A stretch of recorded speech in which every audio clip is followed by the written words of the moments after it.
आगे बढ़ते हुए आपको बताएं कि कौमी असम्बली और सैनेट के इजलास आज होंगे। कौमी असम्बली में सोशल मीडिया और इलेक्ट्रॉनिक मीडिया पर झूठी खबरों के सद्देबाब से मुतालिक करारदाद पेश होने जा रही है, जबकि डिस्कोर्स की जानिब से जायद बिलिंग और टेक्नोलॉजी पार्क से क़याम से मुतालिक करारदाद भी पेश की जाएगी। मजीद बात होगी, अली शेर हमें ज्वाइन कर रहे हैं। अली शेर बताएगा और क्या क्या होगा आज।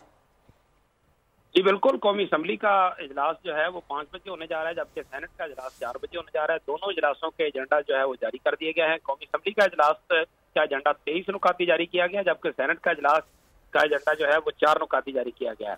सेनेट में water treaty, Indus water treaty जो है उसके हवाले से तवज्जो दिलो नोटिस पे वजीर आबी तवानाई जो है वो सेनेट को जवाब देंगे, जबकि कौमी असम्बली का जो इजलास है उसमें 2 चीजें इंपॉर्टेंट है। एक ये कि MQM जो कि अपने मुतालबे के बावजूद 26वीं आईनी तरमीम में बल्दियाती जो निज़ाम है उसको बराह रास्त फंड की मुंतकली जो है उसका आर्टिकल 140 जो है उसमें तरमीम पेश नहीं करवा सकी थी, यानी उसे एजेंडे में 26वीं आईनी तरमीम में शामिल नहीं करवा सकी थी।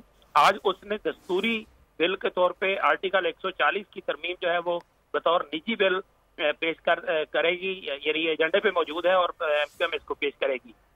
MQM का ये दावा है कि हुकूमत ने उनसे वादा किया है कि बल्दियाती निज़ाम को मुस्तहकम और मजबूत बनाने के लिए जो अगली तरमीम आएगी उसमें ये आर्टिकल शामिल होगा। ये वक्ती तौर पे हमने कंप्रोमाइज किया था, लेकिन हुकूमत ने हमसे ये वादा किया है। दूसरी तरफ डेंगू के हवाले से इसमें करारदाद पेश की गई है। तवज्जो दिलो नोटिस हैं 2 रेडियो पाकिस्तान के पेंसिल्स के हवाले से और फिर गजा इसराइल की तरफ से बमबारी उसके हवाले से करारदादें और सोशल मीडिया पे ये जो हालिया इशू बना हुआ है उस पर फेक खबरें जो हैं उसको कंट्रोल करने के हवाले से भी सैयद कासिम गिलानी का नोटिस। ठीक है, तमाम तरह एजेंडे इस हवाले से आपने आगाह किया, बहुत शुक्रिया आपका अली शेर।